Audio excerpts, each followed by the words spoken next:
For the last couple of years, me and my best friend, we've been traveling to many stages all over the world.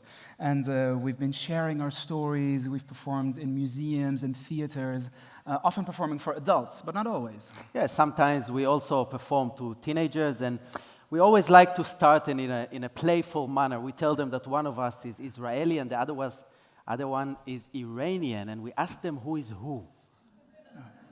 But then we always add one thing. We go and we tell them, you better guess it right, because if not, we're going to blow the place up.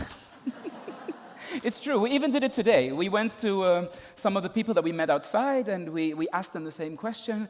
And about half the people we asked got it completely wrong, which tells us quite a few things. It tells us, first of all, that even if there's all these stories in the media that we should be so different, him, the Israeli, me, the Iranian, if people can't even tell the difference, is there even really a difference? And it's true. There are a lot of similarities. We are very good friends. We discovered over our friendship that we have a lot of things in common, but we also have some differences. Yes. Now, I don't know if you guys know anything about Iranian culture, but I'll tell you one thing. These guys, they are incredibly polite. Yeah, that's true. Yeah. Someone agrees in the audience. I'll tell you, I know him for 4 years. I still don't know what he thinks of me. He loves me, he hates me, yes, no. It's all hiding underneath this kind of mask of polite, nice smile. Rafa, you say it like it's a bad thing. Come on, no, politeness is important for us. If Iranians go into a theater, even if there is people you don't know, the people in the front, they're ashamed that their back is facing someone, so they will apologize, and then the person in the back will say, oh, don't worry, a flower doesn't have a front or a back. How's that for politeness, huh? It's good, right? Yeah? Okay, let me add one thing, not just a polite smile, poetic, beautiful words as well. Yes. Right? As opposed to the Israeli, who very much like to open every subject by kicking open the door, bursting in, papa!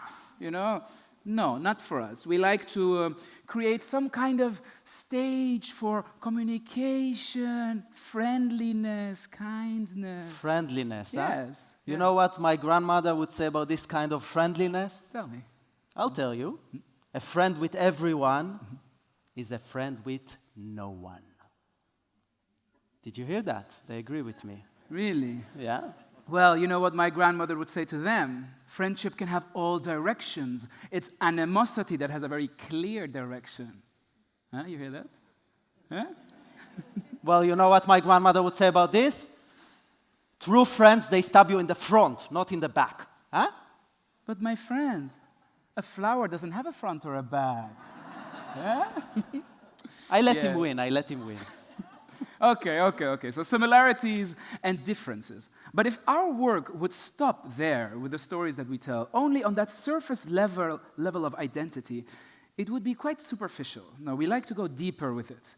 We actually realize there's question underneath that we want to ask ourselves. And we asked ourselves a very fundamental question. We asked ourselves, when was the first moment in our life that we became aware of the fact that we belong to any group? Yeah. Because, let's be honest, what does a baby know about being Israeli or Iranian? Yeah. Right? It starts at a certain moment, these layers of our identity that we put on ourselves, and gradually to the point that we say we are this and we are that. And these layers, how are they created? Well, many times by stories. Stories of our ancestors, of our heroes, of the failures of the people we loved. And like this, gradually a certain skin is placed on us. And underneath it, for us, there is a question that says, who are we? Yeah. So this question, who are we? But also this question of, when was the moment that you were claimed by your group, that you realized you were part of one group and you were not part of another group? This we took to our mothers. He to his mother and me to my mother. Yeah, me to my mother, which a Jewish woman that grew up in Iran, actually, and only later in her life she came to Israel. Yeah. And my mother, who is also from Iran, but came from a Muslim family. Now, this is the story that my mother told me. She said that she was 6 years old, a 6-year-old girl who simply loved to sing more than anything in life. And at that age, being a bit shy, she would always wait for her mother to go to the market. Then she would have the house for herself, and she would practice and practice the songs. And in those days, pop songs didn't have very cheap lyrics. No, they were written by real poets. And these words, like rubies, diamonds, emeralds, they would come out of her mouth. My mother told me that when she was 6 years old, back in Iran, she was waiting for the moment that her mother will take her to the marketplace. You know what they called her? Kalare Siya. Why do you tell them? Yeah, that's Persian. It means a black raven. Why? Because she didn't have the white skin of her sister and the green eyes. She was dark. But my mother has one really strong characteristic. She is very, very stubborn. So she kept nagging my grandmother, take me to the marketplace, take me to the marketplace, take me to the marketplace, until my grandmother said, okay, when you'll be 7, I'll take you, okay? What do you think happened the day she turned 7? It was dark outside when my mother was already up with my grandma's beautiful hijab decorated with red flowers, standing next to my grandmother's bed, shaking her, telling her, I'm 7, are you going to take me to the marketplace? Well, a promise is a promise. And my mother told me how she was amazed by this marketplace. This is not Albert Heijn, Like the smells of the spices, the colors of the fruits, seeing the man picking up the watermelon, tapping them to see if they were ripe.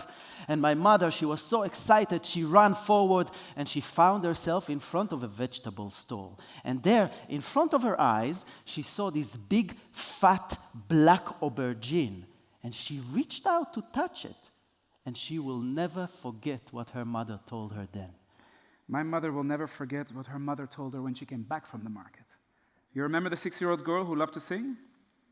She's there, she's practicing, and suddenly the door of the house opens. She hears the footsteps of her mother in the hallway. She sees her mother stand in front of her, pointing a finger at her, saying, "Don't sing! Don't touch the vegetables." That's what my grandmother said to my mother. And then, my grandmother, she pointed out the vegetables without touching them. And the seller, he placed them in a box, and he handed the box to my grandmother. Why can't I sing? Simple question from a 6-year-old girl to her mother. Why can't I sing? And her mother explained with a lot of patience, you see, my girl, if you sing and a man you're not related to hears your voice, he will have bad thoughts and then he will go to hell. And then because you gave him those thoughts, you will go to hell. And she said, what? I have friends in school, they sing. Yeah, very unfortunate for your friends. But we don't sing. We are proper Muslims. Why couldn't touch the vegetables? That's what my mother asked. Well, you couldn't have touched the vegetables because if you would have, nobody else would. Why? All the other people were doing it. Yes, but we are not like all the other people. You see, my child, because we are Jewish. Sad story. Yeah.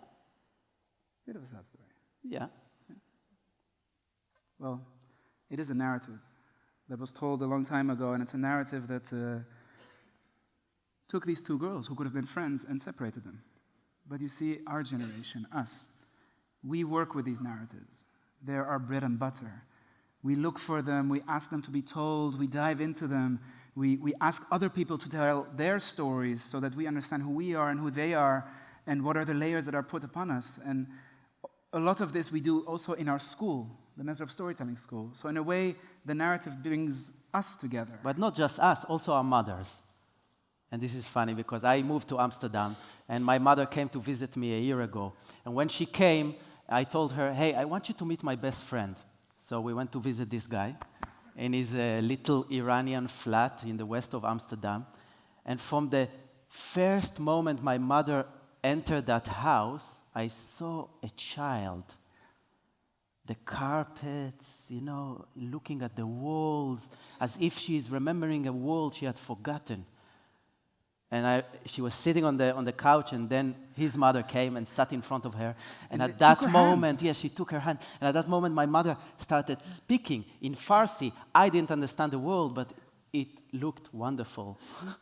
And It went on for hours, you know, these two women, one stroking the hand of the other. By the way, telling my father, bring some ice cream, Yalla Ali, come on, I want to feed my best friend.